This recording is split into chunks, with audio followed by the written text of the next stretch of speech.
ಒಂದ್ ವರ್ಷ ನಾಪತ್ತೆ ಆಗ್ರಿ ಅಂದ್ರೆ ಹಿಂಗೆ ಹಟ್ಟಕ್ ಬಿದ್ದು ಒಂದ್ ಕೆಲ್ಸಕ್ ಕಮಿಟ್ ಆಗ್ಬೇಕು. ದುಡ್ಡು ಅಪ್ಪ ಅಮ್ಮ ಕೊಡ್ತಿಲ್ಲ ಅಂದ್ರೆ ಪಾರ್ಟ್ ಟೈಮ್ ಜಾಬ್ ಹೋಗ್ರಿ. ನಿಮ್ಗೆ 24 ಗಂಟೆ ಟೈಮ್ ಕೊಟ್ಟಿರೋದು ಭೂಮಿ. 24 ಅವರ್ಸ್ ಅಲ್ಲಿ 8 ಗಂಟೆ ಮಲಗ್ರಿ ನೀವು, ನೋ ಪ್ರಾಬ್ಲಮ್.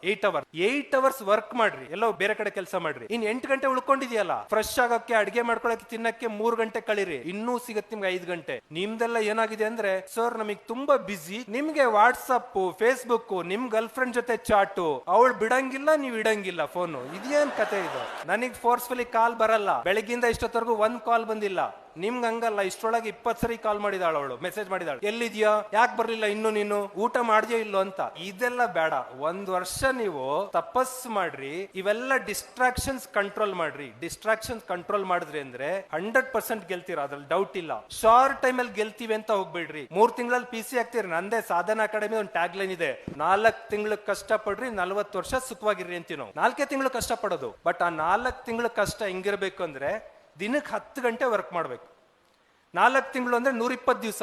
120 ದಿವಸ ಇಂಟು 10 ಗಂಟೆ, 1200 ಗಂಟೆ, 1200 ಅವರ್ಸ್ ಒಬ್ಬ ಓದಿದಾನೆ ಅಂತ ಅಂದ್ರೆ ಅವನನ್ನ ಸೋಲ್ಸಕ್ ಇನ್ಯಾರು ಬರಕ್ ಚಾನ್ಸ್ ಇಲ್ಲ.